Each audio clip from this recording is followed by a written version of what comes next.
play and call it work.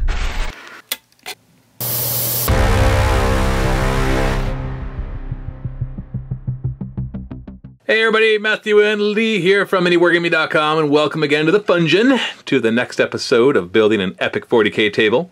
As you can probably tell just by quickly looking over there, we are still progressing on the painting, but progressing quite far.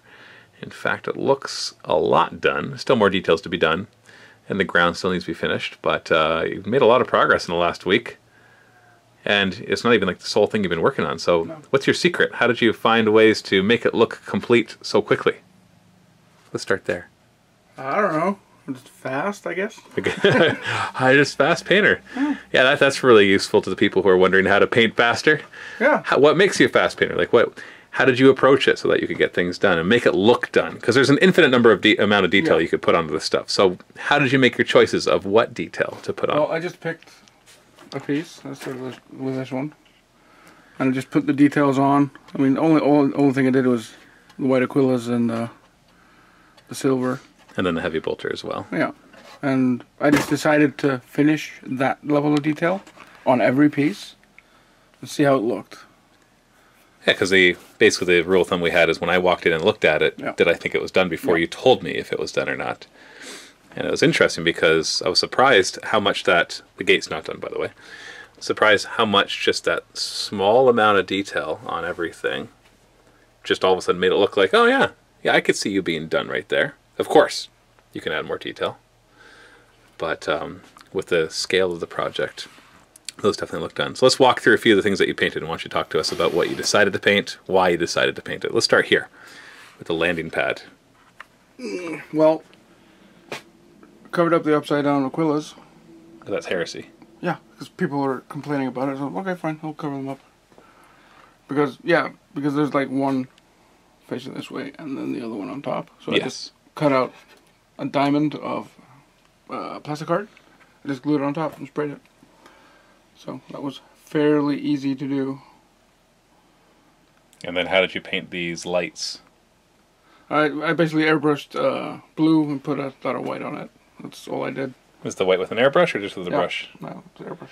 So just spray it blue and then quickly spray a little bit of white on it. And how would people achieve that without an airbrush? I don't know. No? To be fair. It'd be hard to do the grading like that, right? They'd probably just have to paint it blue and then dab on some white. Yeah. That'd be the best way. It could be done, but... Well, the nice thing with the airbrush is it casts that paint around it, so it gives a very quick lighting effect. Yeah. And it seems natural because it only hits where the spray is coming from. So where it's closer, it's just brighter, and where it's further away, it's darker. Okay. So you get like a gradient. And then what about the actual landing pad itself? Hey, they work. Hey, even with the paint on. Yeah, I decided to put chevrons, like warning chevrons, on these because there's actually stairs behind them. So if you turn this over, you can see there's actually stairs. So people could be popping their heads out of there? Yeah. So don't put crates on here, basically? Yeah, pretty much. I'm sure people don't listen anyways. That's why the other ones don't have it, because they have doors or nothing. Right, and then just theoretically this would open up. Yeah. And let them in below to lower stuff in. Yeah, and the chevrons, I'm assuming you just hand painted those? Well, I put down masking tape, and then I just used a paintbrush. Because I didn't feel like using the airbrush, because then I had to mask off the inside of it too. Because this is actually raised. Yeah. So I just painted it, basically. Same thing with the eagles? Yeah. You can actually, I don't know if you can tell on camera, but these are heavily brushed. Yeah. Once again, if you're the kind of person who wants every last detail, there's lights, there's extra cross beams. Yeah. You could have the grading be a different color than this. But when you really step back, we close it especially, and you take a look at it like this, and then on top of that, there's going to be models on top of it. There could be a flyer on it. You don't have one in here, do we? No. You have one? Okay. Or just models. Like when we go to play the battle report for this, I basically said to Lee, I want it to look good without models on it. But in the end, the only time they're going to see it without models is during this vlog and maybe like one final. Yeah, so all of a sudden, This just kind of goes in there. Unfortunately, that's not fully painted to show the full effect of what I was talking about. I meant like if you have like a red flyer on there or a blue flyer, then it would maybe just... I have both. You have a red and a blue flyer? Maybe I do. Or a red and blue flyer? Then it just allows it to have its own detail. So I'll give an example of that. Booyah! See, all of a sudden, all that extra detail, yes, it would still look good, but most people wouldn't even notice that you haven't done it. So pretty cool right there. And then this pattern is just repeated. There's actually not as much to talk about in this video, even though you did a lot. Yeah. It's just very repetitive. Where there's eagles, he painted them. Where there's blue lights, he painted them. Each of these bastions, you can't see it in this lighting quite as well, but you can see the gray bands just to kind of break up the middle part. Those are painted. And then you also, how did you get this one on there? That's not hand painted. No, I actually printed out an Aquila and just cut it out of the page, put the page on top and sprayed it. Like a piece of paper? Yeah. And then you use an airbrush to spray it? Yeah. Do you still have that paper? I guess it would be pretty trashed after that. Yeah, I destroyed it taking it off. Right, okay.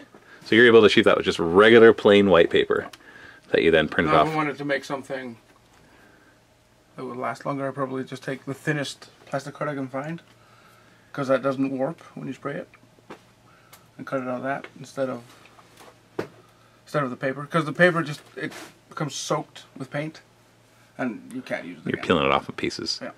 So Plasticard is your way of making more permanent stencils, whereas paper is a good just one-off kind of thing.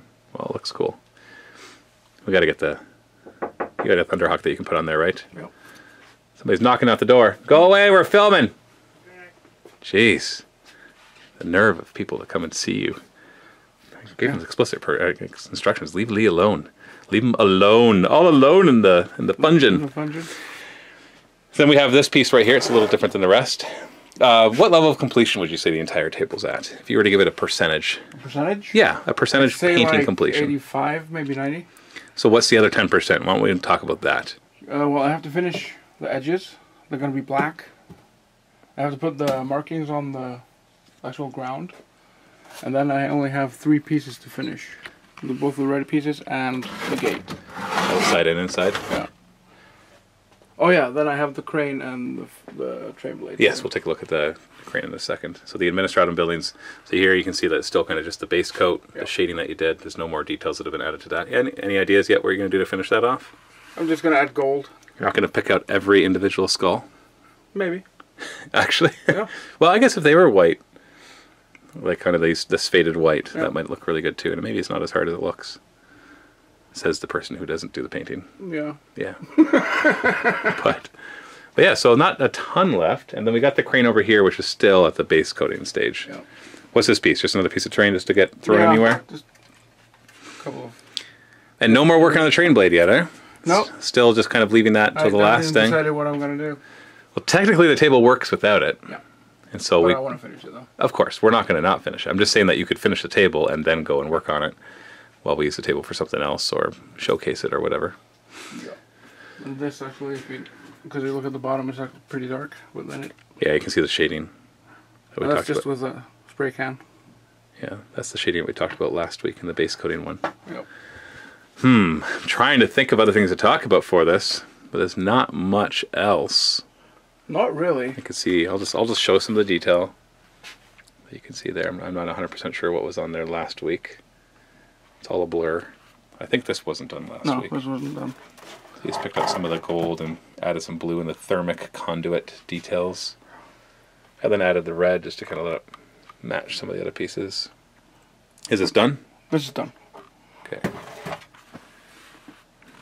And yeah, that's it. Not a lot to report because it's pretty much like you show one piece and you've pretty much shown all of them. Yeah. Because it's repetitive. Well, it's a nice thing about the train work. We just we're going to be having some articles on Warhammer Community. Yeah. And I've been writing those, showing all the pictures of stuff that you've been doing. And I found them like, yeah, once you have this, it's just like, do this, use your imagination. I was writing about using the Bastion kits, and it's like, you can build it like this, or like that, combine it with the Sky Shield landing pad. Like 80% of the buildings here are made with Bastions and Sky Shield landing pads. So it is, terrain work is very repetitive. Modeling is very repetitive. It's all about just how you put it all together. And I think this is really coming together nicely. I'm liking it. It's pretty cool. We'll see how it plays in a game, which obviously will not be a 10,000 point Apocalypse game. No. It'll be more like a, not kill team level, but, you know. 2,000 points? 2,000 points as long as you bring the right stuff. Probably maybe 1,000 or 1,500 points, depending on what the forces are, just to represent a little skirmish in the Void Port. Use it in a, can you imagine this in a Dark Heresy game? That'd be pretty cool. For a role-playing. Little Inquisition team running around. That'd be pretty awesome. Okay, well that's it. If you have any suggestions or comments for Lee, go ahead and leave them below, and he will read them. He definitely does. I do. You do, yeah. And thanks so much for all your suggestions and for watching this video. Happy wargaming.